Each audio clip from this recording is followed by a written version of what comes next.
Hey, fight fans, welcome back to Carlo Perusa MMA. And now it's that time to start getting into a little Gamebred action. Finally announced November 15th. Gamebred going back to Biloxi, Mississippi. And who's I'm assuming is going to be headlining this one is no other than the Zohan, Mr. Randy Costa. He's taking on Brandon Davis for that inaugural bantamweight Gamebred title. Randy, this has been out for a little bit, for a few months now. Both you and Brandon have been talking about it on social media. We just didn't have a date. Well, the date has been announced. It's November 15th. There's already 4 fights on it. Banger after banger after banger after banger. How excited are you to finally, have this official and have the whole world know that you're about to fight for a title, my friend? Dr. Perusa. Sounds good, doesn't it, man? Sounds good. Dude, I'm pumped, man. Yeah, we've known about this for a little while. Just kind of been waiting for the date to get locked in. Now we're locked in November 15th, just under 9 weeks, man. Super pumped for it. Very thankful for this opportunity. Very thankful for everybody at Gamebred, Jorge, Dean, Levi, fucking Ian, all these guys, man. These guys are awesome. I'm super thankful for the opportunity. I'm ready to capitalize on it, dude. Yeah, obviously Brandon and I fought before in the UFC. This was like, 6 years or something like that ago. Now we're taking the gloves off. And if you've watched that first fight or watched any of our other fights, you know that this is just going to be stupid, man. November 15th in Biloxi, man. Locked in. Let's go. No, it's kind of crazy, man. Before you fought Jason Knight, Dean came to you and you turned it down at first. You didn't want to do it. And then finally, a couple days later, you're like, okay, for the heck of it, who is it? Jason Knight. Okay, I'm in. You go out there, masterclass performance, finish them in the first round. I mean, we were talking, you could even talk after the fight. I mean, you didn't even know what the heck had just happened. And now, you're really, like, a lot of people can see it. You're one of those guys in this organization that it's really evident you can make a name for yourself here. You could blow up and be one of the faces of Gamebred in a lot of people's opinions. Do you feel that as well? Yeah, man. So you touched on it, how I didn't want to take that first fight, and you're absolutely right. And it's crazy, man. I think that, like, no plan is the best plan. When you start, like, reducing all the expectations you have for yourself, you can kind of start exceeding any kind of expectation you had ever even set for yourself. So I kind of put all that stuff behind me and said, fuck it, let's take a risk. We took a risk, we rolled the dice, it paid off, man, and we're here again. And yeah, dude, I think I can make some noise in this promotion. I mean, if you've watched any of my other fights, whether in the UFC or not, I'm a balls to the wall type of fighter. They say go, I go. I don't really do the feeling out process. I don't start shooting takedowns, pulling guard, cuddling against the cage or anything like that. They brought me there to fight. They bring me there to fight. I show up there and I fight, and that's what's going to happen November 15th, man. I think this promotion, I think this sport has my name all over it. I think there's a real possibility that I can somehow become Mike Perry to BKFC as Randy Costa is to Gamebred. I feel like that's a real possibility. I feel like I have the style for it. I feel like I have the charisma for it. I feel like I'm their guy, dude. And November 15th is going to be a step in that direction when I can become the first bantamweight champ for them, dude. I'm super excited for it. Like I said, I'm very thankful for this opportunity. I can't wait for November 15th, dude. I can't fucking wait. Following that victory over Jason Knight, obviously, dominating fashion, great victory for you. Did you start feeling a lot of attention? Were you getting a lot of attention on social media? A lot of people reaching out after that? I mean, yeah, definitely, dude. But very humbly, I wasn't really like, I'm not really like, I was used to that kind of thing, I guess, because I had a really big knockout in the UFC before, and I got on like Sports Center with it, so I had a lot of people reach out for me for that. But this one was particularly special because obviously I had made I said before that last fight that I never even planned on fighting again, so I kind of put all that stuff behind me, and it was just whatever for me. So to go out there and perform like that over somebody that, I used to watch Jason in the UFC, and I'd be like, dude, fuck forever fighting that guy. Like, that's a nightmare stylistic matchup, this, that, the other thing.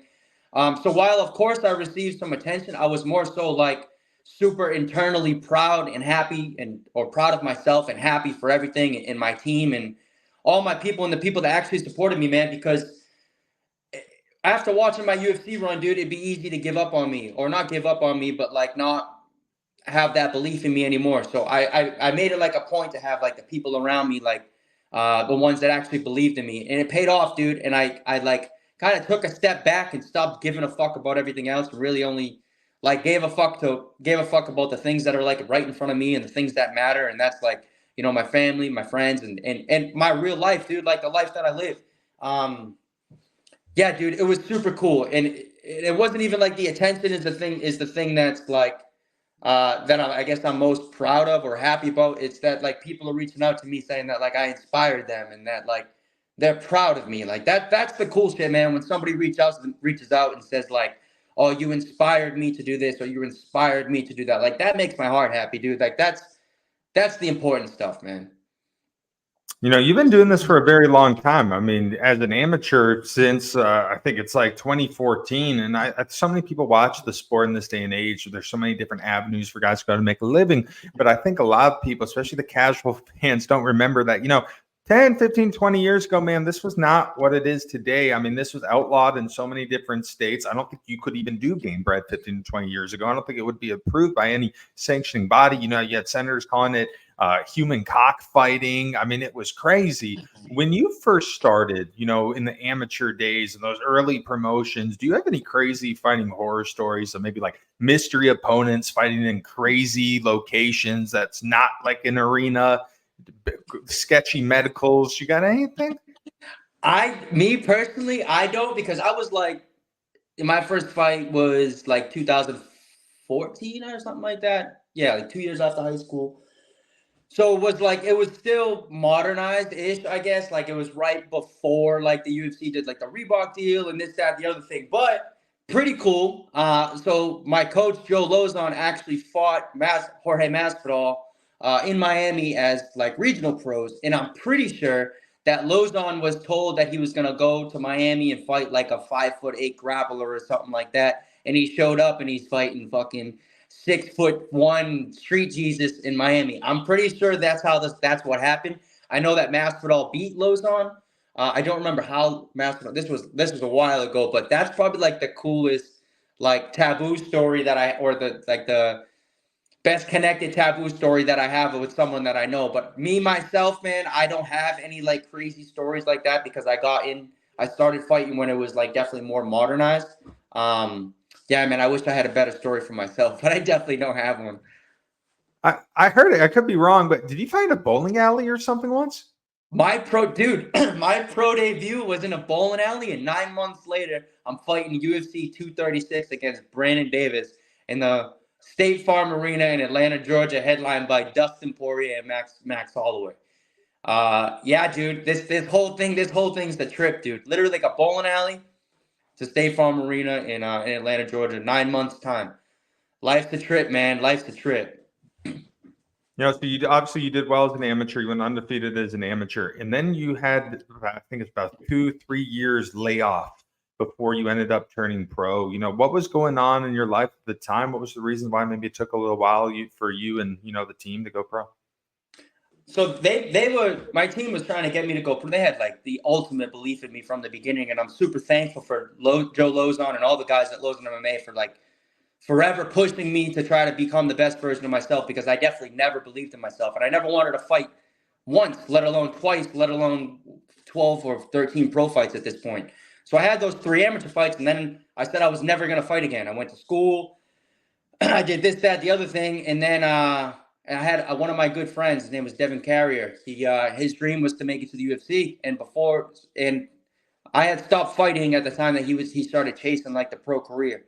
I told him that I would get one pro fight, this, that, the other thing, just telling him that, and he, excuse me, he passed away in a car accident on the way home from training when he was getting ready for a fight. So when he passed, I was like, well, fuck.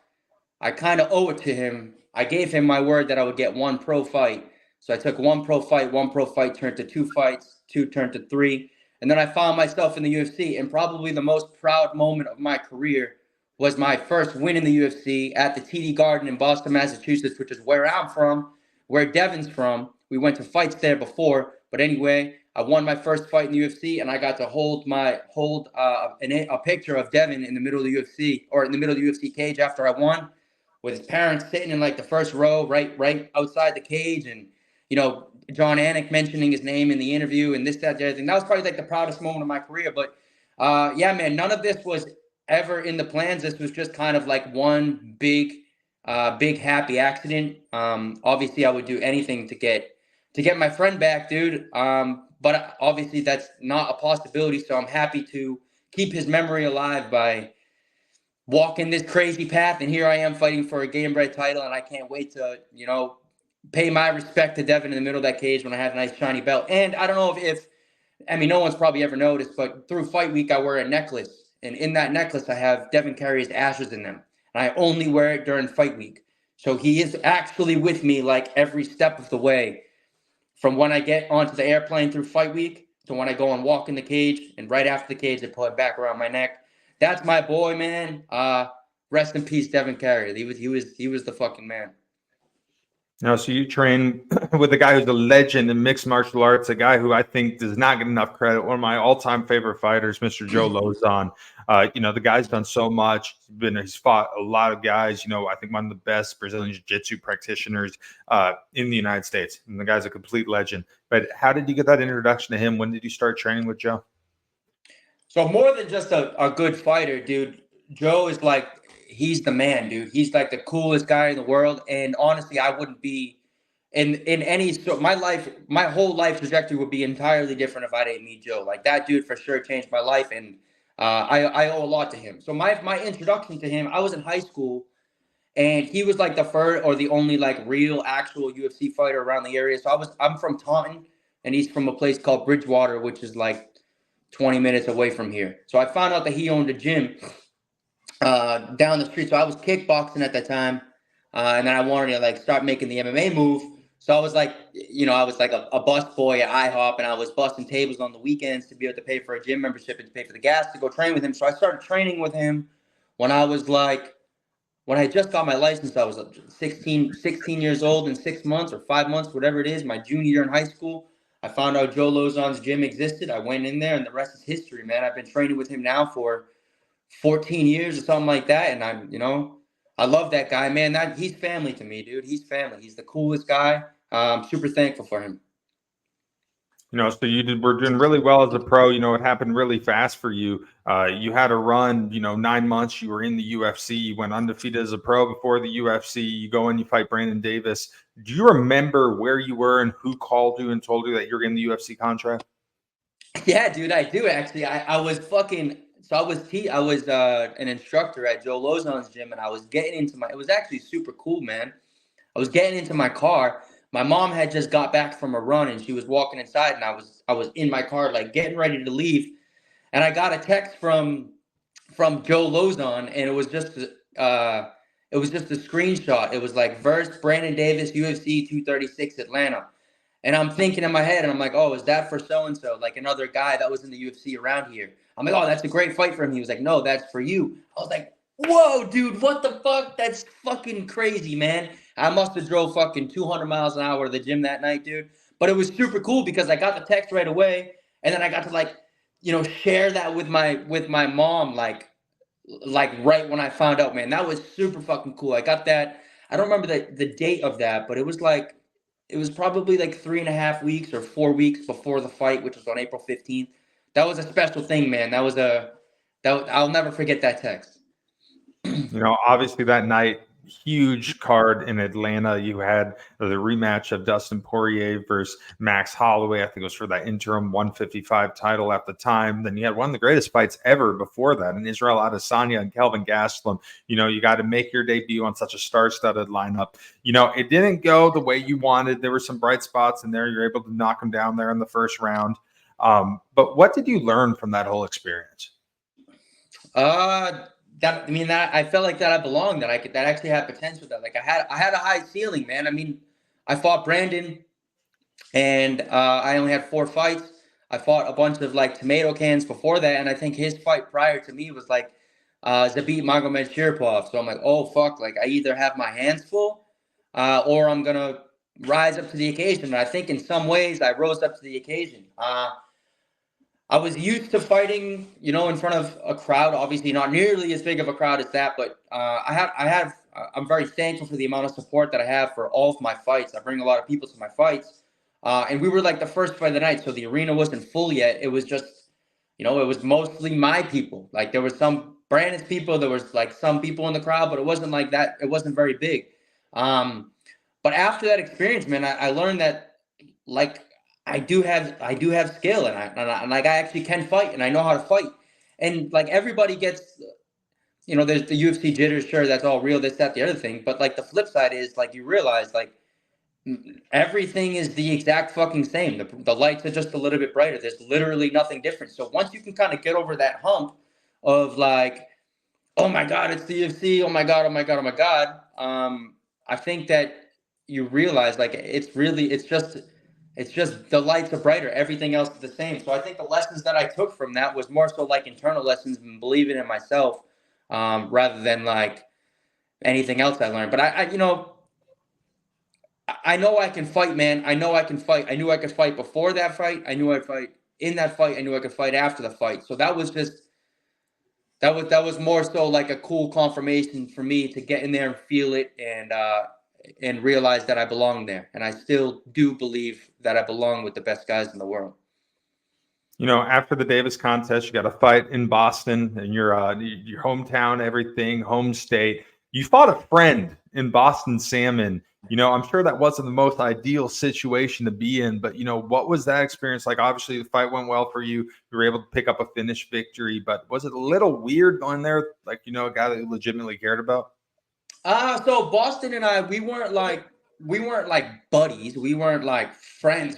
Like I had trained with him a little bit, or I met him when I was training in Vegas, and we had like talked a little bit, but we weren't like buddies. We were extremely cordial, and I would like to consider us friends, especially now. It was actually really cool, man. Like, at weigh-ins, our parents, they watched the weigh-ins together. Like that was a pretty fucking cool thing, and we were all like hanging out and bullshitting. I remember at the weigh-ins, he got me a gift from Hawaii. It was like filled with like some chocolates, and there was like there was like just like a bunch of cool like little Hawaiian treats. He was like super cool, man. But I knew I had a super super hard test. I took him extremely seriously. I was nervous going into that fight, to be completely honest, man, because I knew he was a really really good boxer and a really good wrestler, and he was a southpaw. So I knew that I was like, oh fuck, man, like I think I have my hands full in this one. But this was another situation. It was like I just kind of rose to the occasion. Once I felt my feet on the cage, it was like, okay, everything is the exact same. It's just another dude in front of me. And I think I do pretty good at like compartmentalizing, like not really giving a fuck about like any outside circumstances, like friendships and things like that. Because like Brandon, another situation, like I'm pretty friendly with Brandon, but I'm not gonna have a problem throwing my fist 1,000 miles an hour to his face, and I know he's also not gonna have a problem with that. So I think that's just like it's whatever to me. I don't really give a fuck. If you pay me enough money, dude, I'll go fight the fucking mailman. I don't really care. After that one, huge moment for you in your UFC career. You took on Journey Newsome. Huge knockout, made ESPN, viral knockout there. Walk me through that finish. Walk me through this finishing sequencing of that fight. So that fight was like what 4 years ago this week or something like that. Yeah, dude, that was a cool one. That was in the Apex. I was coming off a win, right? I was coming off a win. I had that fight, dude. That was crazy. And like what's nuts too is that I knew that that's how that fight was gonna get finished. I didn't think it was gonna get finished that fast, but I knew that it was gonna be a left high kick. I don't know why I thought. Well, I knew why I thought that because he was super susceptible to them. But that was nuts, man. And I put a lot into that camp. I went into that fight with like a pretty shitty injury that I'd never really even talked about, and this is probably my first time ever even mentioning it. But like I didn't really I was just super happy. That was during COVID too. There was no fans. Like being the Apex, that was super weird fighting in front of nobody. That was cool, man. And like realizing the buzz that knockout caused, and like where that knockout kind of brought me to, that was a big moment in my career, and one that I'll cherish, deeply forever, man. That was a cool one. After that contest, you had 3 more UFC fights. They didn't go your way. Then you found yourself outside of the UFC. After departing from the UFC at that moment in time, what was the mindset like for you? Dude, like, I spoke about this a little bit before, but after I got cut by the UFC, dude, like, everything came crumbling down. And I'm not gonna fucking sit here and bring a laundry list of things that I'm gonna complain about in my life, but everything kind of sucked. And I said, fuck it, I'm never fighting again. I ran to Mexico and I said, I'm never coming back. And then more shitty things happened, and I came back and I got a fight and I won a fight. And then I got another fight and I beat Jason Knight. And here we are. And I'm fighting for the Gamebred Bare Knuckle title on November 15th. Yeah, man, I just kind of like surrendered to all the circumstances in my life, stopped giving a fuck about anything at all whatsoever, being where my feet are, realizing that I have no problems at all whatsoever with anything in my life as long as I'm entirely present. I surrendered entirely to the present, and I'm the happiest motherfucker and the luckiest motherfucker in the world, and there's nothing that's going to change that. Do you feel like, in a way, going into Gamebred, finding your own here, having great success against Jason Knight, did that kind of maybe reinstill the energy and the excitement and the love for combat sports in you? I wouldn't even necessarily say that, man, because there was never a lack of love for the sport. Like, even when I said I was never gonna fight again, like, I still fucking love training. I was training when I had traveled to Mexico, and I was boxing when I was in Mexico. Like, that didn't even matter, dude. That didn't even matter. But it just, I guess, kind of surrendering to, like, fighting is not my life. Fighting is something I do. Like, I'm Randy Costa. I'm Randy Costa who fights. I'm not a fighter that, like, I'm still a dude. I'm still human. I still have other things outside of my life. I have relationships. I have things I like to do. And fighting is just something that I make a little bit of money from. That makes me excited. It gives me like a high to chase. Yeah, dude, I definitely, certainly never lost my love for fighting or combat sports or competition or anything like that. But I think taking a step back and losing everything kind of showed me what everything actually was. Because I guess when you have nothing and you're cool with having nothing, you have everything. Like, that's, nothing matters. And I think that that's the position that I was before going into the Jason fight, and that's certainly the position that I am in. That I am in my life, man. I don't have anything. I don't have anything, and I feel like I have everything. I feel like I'm the luckiest person in the world, and I think that's something that every day when I wake up, man, I really and truly feel like the luckiest man in the world, and it happened by losing everything. I think a lot of people watch mixed martial arts in this day of age. They like the bare knuckle stuff, the UFC stuff, and all the different promotions. Yet very few people understand what it's like to be a mixed martial artist. They look at the Conor McGregors and the Usmans and the John Joneses of the world and be like, oh, what a glorious life. They don't realize what it takes to get there. In fighting, you have the highest of highs and you have the lowest of lows. There's so many sacrifices that need to be made. Obviously, when you're battling it out on the regional scene, when you're even, first starting off in the UFC, you're not making millions of dollars to fight. You have to pay to train. You have to get punched in the face. Some guys have wives. Some guys have kids. Some guys have to work a full-time 9-to-5 job just to be able to support this hobby or this career, whatever you want to call it. And, it's a very difficult lifestyle. It breaks people. Some guys get burned out and they give up on their dreams because of it. You've stuck through this, through a lot of different challenges, a lot of different stuff in your life. What has kept you getting that motivation to keep keeping on and punching forward? Well, you just listed off like a bunch of like bad circumstances that people have to deal with and how hard this road is. But not everybody gets to walk this road. I'm extremely lucky to be able to walk this road. I'm extremely lucky to be able to deal with all these problems that I have leading into this road, man. I mean, some people, they go to a job that they don't fucking like and they go home to a wife that they fucking hate, and they rinse, wash, repeat, drink on Saturday and Sunday and do the same thing on Monday morning. That sucks, dude. I love my life, dude. I love the uncertainty of my life. I love the spontaneity of my life. I love the problems of my life, all the pain in my life that I feel from training, the fear that I fear on a, like, anxiety that and fear that I fear on a daily basis, like having to go and fight somebody and the pressure that I'm putting on myself. I love all this, dude. All these things that you listed about how hard it is exactly the thing that I love about it. I love that I don't live a conventional life. I love that this is the fucking hardest thing. I love the attention that comes from it. I love the misery that comes from it. I love every single fucking thing about this, the good times and the bad times, because this fucking window is so short, man. We have like a few years that we can do this, man. all the good times and all the bad times, they're all fucking fun times, man. Nobody is luckier than me. This shit is fucking awesome, dude, and none of these things are problems. So what was your reaction like when Mr. Dean Toole called you and said you're going to be fighting for a Gamebred title?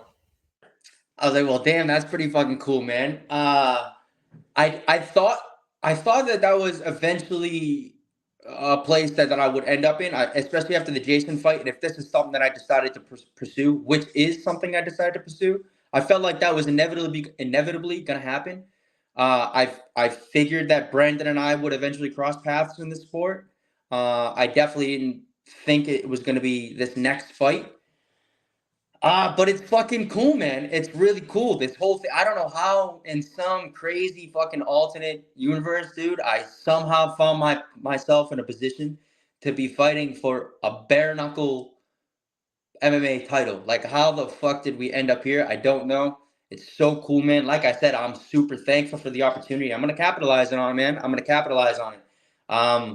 Yeah, dude, I'm really lucky to be in this position, man. I'm very thankful for everybody that's involved in putting this together and getting me into this position. So obviously, you're not new to Brandon Davis. You guys fought in the UFC before. Do you think he's changed and evolved as a fighter since the first time you guys fought?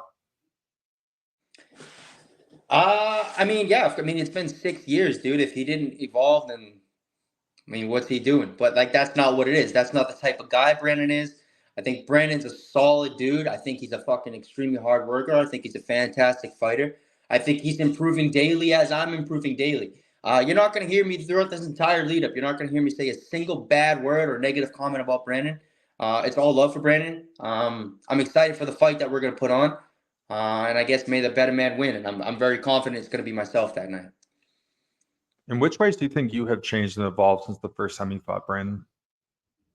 I mean, I think the big glaring one is mentally, man. I mean, I feel like I was a kid when I fought him, dude. I was like fucking 24 years old. I'm 30 now. I feel like I've lived like a very crazy life since the first time that we fought, and I feel like I've put myself in a position mentally to that's gonna help me strive in a situation like this.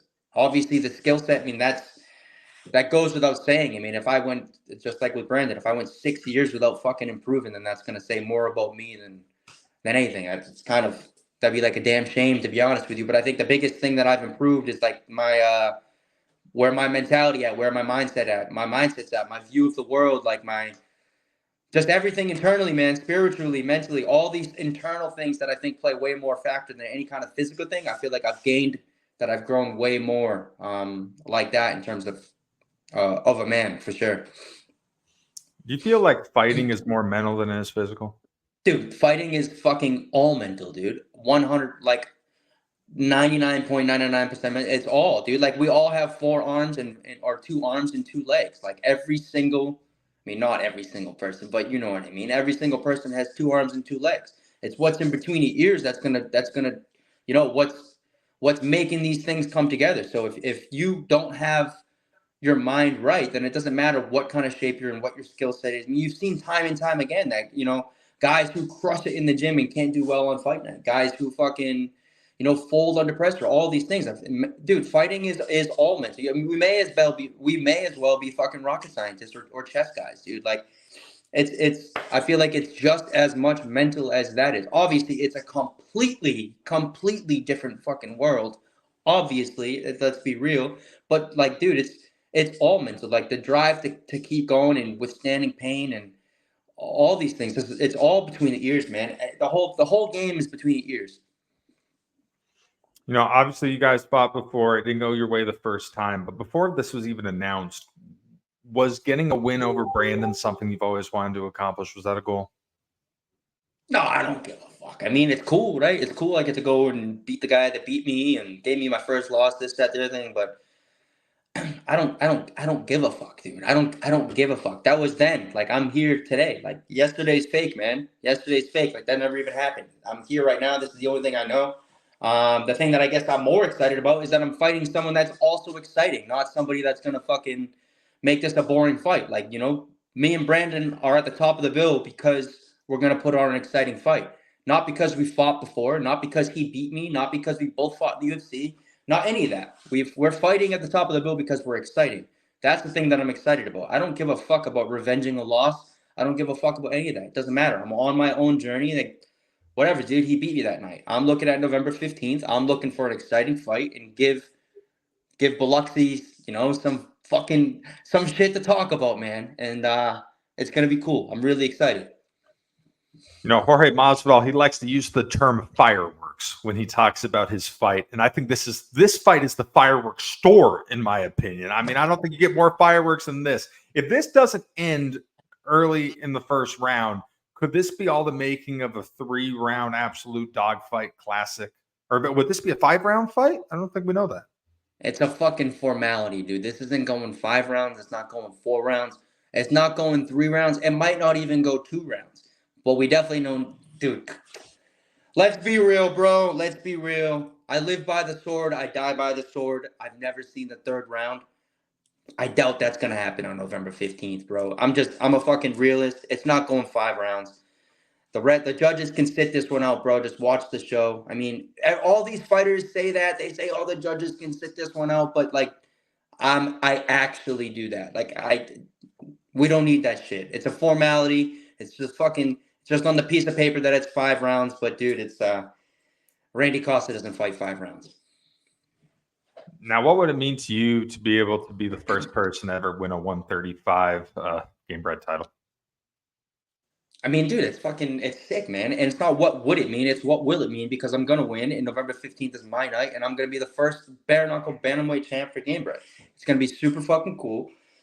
It's going to be, I don't really care about like the belt, but it's like, obviously, it's cool, like to have like a thing that represents some of the work that you put in, man. It's cool. It's a special thing, man. I feel like this is one of like the bigger opportunities of my career, dude. And I feel like it's at the right time. I feel like I'm in the right place mentally and physically and spiritually to be able to capitalize on an opportunity like this. And it's just like, yeah, dude, I don't really care about like, the materialistic things. Like the belt is cool, this, that, the other thing. I care about the memories. I care about the story. And I know that this whole night, this whole lead up is going to be absolutely insane. And the belt is just like, it's just whatever, dude. I mean, it's cool. It's cool, but it's like, I still have to fucking fight. Like, I'm more excited about the fight. I don't really care about the belt itself. I'm thankful for the opportunity. Super thankful for the opportunity. Like I said, I think it's probably the biggest opportunity of my career. But the actual belt, like, it's whatever. I'm happy. I'm more happy to be like the main event position and to be in a position where people are excited to watch me fight. That people are gonna be hanging around to watch me fight. That's what it's all about, dude. I don't want to be one of those guys that are just like, oh, it's fucking Randy fighting. Like, it's probably going to be a 3-round decision. Like, no, fuck that shit, dude. Like, Randy Costa's fighting. You got to put your stuff down. You can't blink. You got to watch this shit. That means more to me, like, having that view, like, people viewing me like that than, like, any kind of belt would ever mean. I want to be the exciting guy. I want people to be like, Randy's fighting. We got to watch it. I want to be the attraction. I want people to go and be like, holy fuck, what did we just watch? And I think we saw that in November 10th, and I think we're going to see that again November 15th. We've only had 4 fights so far announced for this card, but I get excited to look at Instagram to see what Dean's posting next. I mean, obviously yourself, Brandon Davis, you got Weems versus Jason Knight, which is an absolute thriller. You got Greg Hardy and Chase Sherman. You got Barrett versus Rosa. I mean, those are 4 absolute bangers. I mean, it really shows you how good Dean Toole is of a matchmaker. I mean, he's incredible at just putting together the fights, that excite people. That even excite, professional fighters who do this for a living, man. They excite you by it. What is it like, to be on a card where, it has all the makings? This could be one of the best bare knuckle cards ever. I mean, that's another thing, dude. It's like, I want to be on the cards where people are going to watch them. I feel like the style that I bring is an exciting style. And I feel like that's reciprocated. I feel like I want to be in a position where people like, I want to fight on a Randy Costa card, because Randy's exciting and I'm exciting, so I know that we're going to put on an exciting card. And, I think that Dean has that similar mindset where he wants to put all these exciting guys on the card to make it a fucking must-watch TV. I mean, I think it's super cool what Gamebred's doing, man. I don't think it's like you don't necessarily need to have like a million wins. You don't need to, we just don't he wants exciting guys. He doesn't want guys that are squeaking out decisions. He doesn't want any of that. You've seen that on the game break cards, and I think this one's gonna be nuts, man. I mean, last time I was in Biloxi, it was a fucking crazy night. You know, obviously the fight with Jason and I. It was a good night, man. It was a crazy night. The Biloxi people, they love the fights. They're great fans. They're super respectful crowd. And I think that Dean realizes that and is gonna really spice up this card. And I'm super happy and super thankful to be the main attraction of that night, man. But I'm excited, man. You know, two of my friends are fighting, Charles Rosa and Peter Barrett. They're both my friends. They're fighting each other. I'm pumped for that fight. They're both super exciting, multiple UFC fights. Rosa's had, X amount of fights of the night. Peter Barrett had a run in the UFC as well. That's a sick fight. You know, Chase Sherman always comes to bang. He's fighting Greg Hardy, who's another name, dude. Like, that's a sick fight. Jason Knight and Josh Weems, two UFC guys again, dude. Like, obviously Jason and I fought, and Josh Weems had a little run in the UFC. He's exciting. Like, dude, this card is gonna be fucking sick, dude. And it's only 9 weeks away, and I can't fucking wait. Obviously, you sign a deal with Gamebred. You see something in the promotion. I've been covering this for a while now, and every event, it gets bigger, it gets better, it gets better. They're making changes behind the scenes. They're correcting things that they feel like maybe didn't go right, then make sure it goes right the next time. They're blowing up. Do you feel like this promotion is the sky the limit, really, of how big this promotion can get? Dude, I mean, what's this? The 8th show. Look at the numbers that they're doing on social. They're fighting, big venues. They're getting big names. Obviously, big investors, great sponsors, great leadership with Dean and the whole crew and Masvidal. And dude, it's the future. And I feel like, there's a bunch of MMA promotions, right? UFC, PFL Tour, fucking One, this, that, the other thing. But there's only one UFC. You can't really mimic or compete with the UFC. That's its own monster. You have to separate yourself. And I think that's why BKFC is doing so well, because that's different. It's something different. It's taboo. It's a different rule set. And I think that bare knuckle MMA is going to follow suit with that. There's no competitor promotions. It's the only one of its kind. It's a fucking bloodbath. There's great fighters on it. You have two people running the show who are fantastic. Masvidal is great fighter himself. Dean's a great promoter, matchmaker, businessman. There's a lot of belief in this, and there's a lot of people buying into the whole thing. You have Brendan Schaub's the commentator, Robin Black's involved. Like, dude, like, it's cool, man. There's a lot of potential here, and I think they also have the same kind of vision where they're investing in the front end and hopes with a very clear vision that it is gonna skyrocket. I mean, dude, it's the 8th show, and look at the fighters that they're having on the cards. Like, people want to fight here. People want to do something crazy. People want to do something different. And I think that, like, initially, I think that people were straying away from the whole BKFC or whole bare knuckle thing because they were concerned with the hand injuries. And I think now that people are seeing, like, dude, it's like, it's not super common for somebody to smash up their hands. So I think people are more inclined to do that.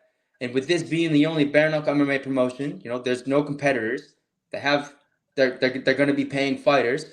It's a perfect, perfect combination, man. And I'm pumped to be involved and get involved in this early. I'm excited to be in this position that I am this early, and I would love to somehow, almost like trailblaze this whole thing with them. Like, be involved in this early and get it to a fucking massive position. I would love to be in a position right now and talking in a year, 2 years from now, and we see all the metrics and all the analytics, 3x, 4x. Like, that'd be fantastic. And I want to help get this promotion and this sport into that position, and I know that they also want that as well. I'm just happy and grateful to be in this position that I am, and so thankful for the opportunity, man. So thankful. Before we wrap up here, I have to bring this up. So after your fight over Jason Knight, great performance. You then lived, a life after that. You went out to Costa Rica, kind of a drop of the hat sort of situation. You stayed there for 5 months. You came back a married man to the United States. What was that journey like for you after that fight, man? Why did you kind of have to get out of the U.S. and, just live your life to the fullest? Yeah, man. I mean, that's what it is. I mean, we all have one shot here. We have one shot, and I'm not going to be one of those people that are going to live my life on someone else's rules, on someone else's terms and societal norms and this, that, the other thing. I straight up said, fucking hold my snorkel. I'll be back in 5 months, bro.